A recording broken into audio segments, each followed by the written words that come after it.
s'ka pas reagim edhe aktivizëm opozitor. Prandaj edhe rezultati ky çështje. Domethënë zoti Kurti në zgjedhjet e 9 shkurtit dul më pak, dikon 7-8% më pak, po edhe ajo këtë është si pasojë e një opozitarizmi, kështu të themi në thojza të medjave. Mediat e kanë bo opozitarizmin e vërtet këtë vend, ndërsa nuk kemi pas asnjë reagim ose një aktivizëm politik të partive opozitare. Prandaj edhe zoti Kurti sot është edhe jemi në këtë situatë cilën jemi, se po të kish pas një aktivizëm politik, s'po thëmon më marr me çështjet e mëdha ose po merr me çështjet esenciale që e prekin direkt të xhepin e qytetarit të vendit.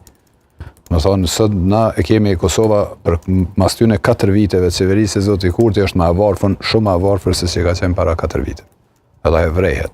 Sot e kemi një fluks, sot e kemi një fluks gjaty në 4 vite madh njerëzve që po ikin, e sidomos tash me këndo që të rresh është një farë vullneti, një farë dëshire me ik për këtij vendi, që është shumë shqetësuese. Unë mendoj se këto janë elemente shqetësuese. Tash njerëzit thonë pse njerëzit nuk dalin edhe me protestu, po njerëzit zakonisht presin për zgjedhjen vetë edhe presin me ju prit dikush këtyre gjënave. Domethënë s'ki pas aktivizëm politik, s'ki pas aktivizëm opozitor, nëse kthehemi në kohën kur vetëvendosja ka qenë opozit, tana këtyre iniciativave ju kanë pri vetëvendosja. Edhe normalisht elektorati kur e sheh që një lider ose një parti politike ju prin të proceseve që janë domethënë në favor të jetës tyne, mirëqenies tyne sociale dhe ekonomike, sigurisht e kanë një bashku. Për shkak se s'mundet kërkush me dalë me thonë, jo, kam jetën më të mirë sot se se kanë. Nuk e kanë. Garantoj që nuk e kanë. Isha duke shikuar nëse ka ndonjë reagim nga PTK-ja për ftesën e Kurtit, mirë po jo, pas ka një reagim nga LTK-ja, nga Hikmete Bajrami, e cila pas ka thënë që nuk shkojmë, sepse pozita nën kryetarit kuvendit që i takon Lidhjes Demokratike është në bazë të rezultatit zgjedhor dhe nuk është objekt diskutimi me asnjë parti tjetër.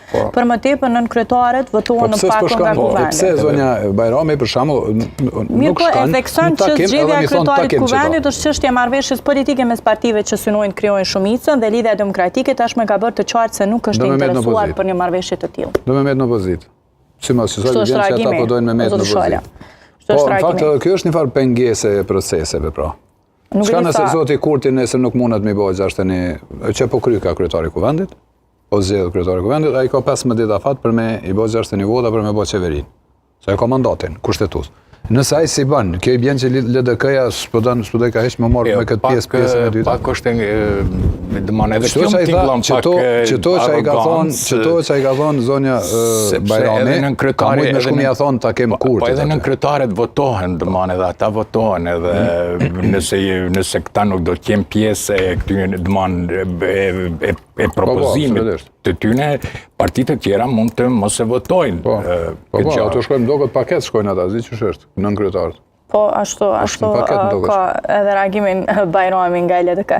Derisa folëm për qëndrimet e partive 2, 3 dhe 4, pra që doren nga zgjedhjet e 9 shkurtit, ndaremi pak edhe tek qëndrimi i partisë e cila doli e para, vetëvendosja e cila nuk po e tërheq prapa propozimin për Haxhiun, si shihni edhe këtë kokforcin ndoshta të vetëvendosjes që të mos e tërheq prapa këtë emër?